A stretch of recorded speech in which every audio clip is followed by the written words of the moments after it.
How often are you hard on yourself? Either I'm not good enough, I'm not smart enough, I can't do this. So often, our self-judgment actually creates a limitation where there doesn't need to be one. So why do it?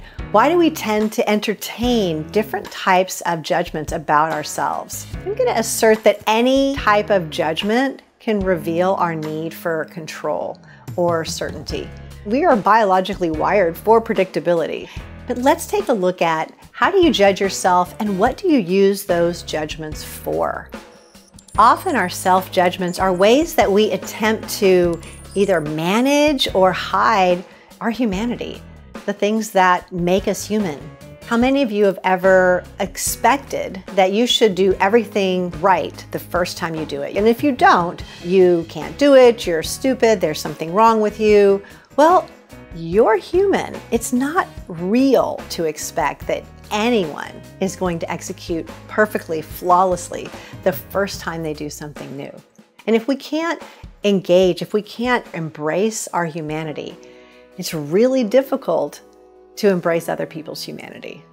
Another thing we do when we judge ourselves is we leak. We leak out to others, especially the people that we're in relationship with, the people that are closest to us. I know for me, when I started to really look at some of my self-judgments, a lot of them were around not being smart enough.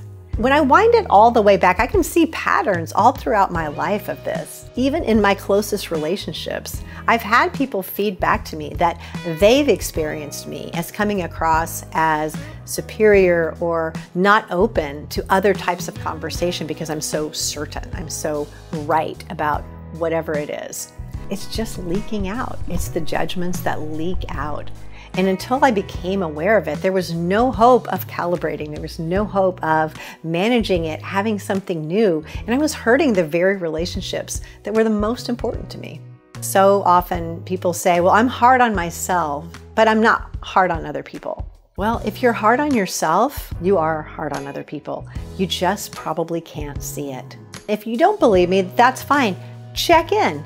Ask some of the people that you're closest with, hey, are there ways that I'm hard on you? And if so, what are those ways? What are those expectations that you feel I put on you, or those judgments that somehow get communicated? And I bet you'll find that they're correlated and connected with the ways that you judge yourself.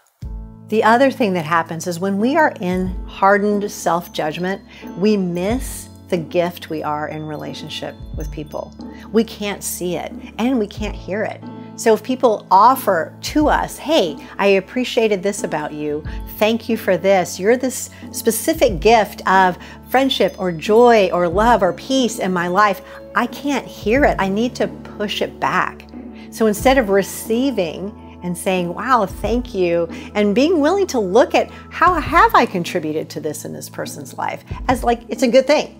Instead of that, I push it back. No, that's not true. I don't want to hear it. I'm uncomfortable when people compliment me. Well, why? Why is that? Is it violating your self-judgment? Is it pushing against something that you need so strongly to be convinced about?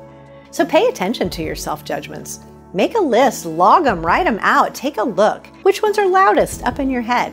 And then take the time, take the risk to ask those people closest to you what they're experiencing and how and when did those self-judgments leak out on them.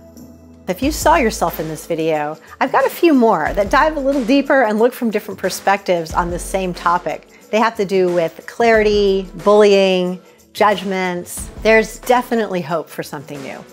Please like and comment, share it with your friends, ring that bell for notifications, and subscribe to this channel.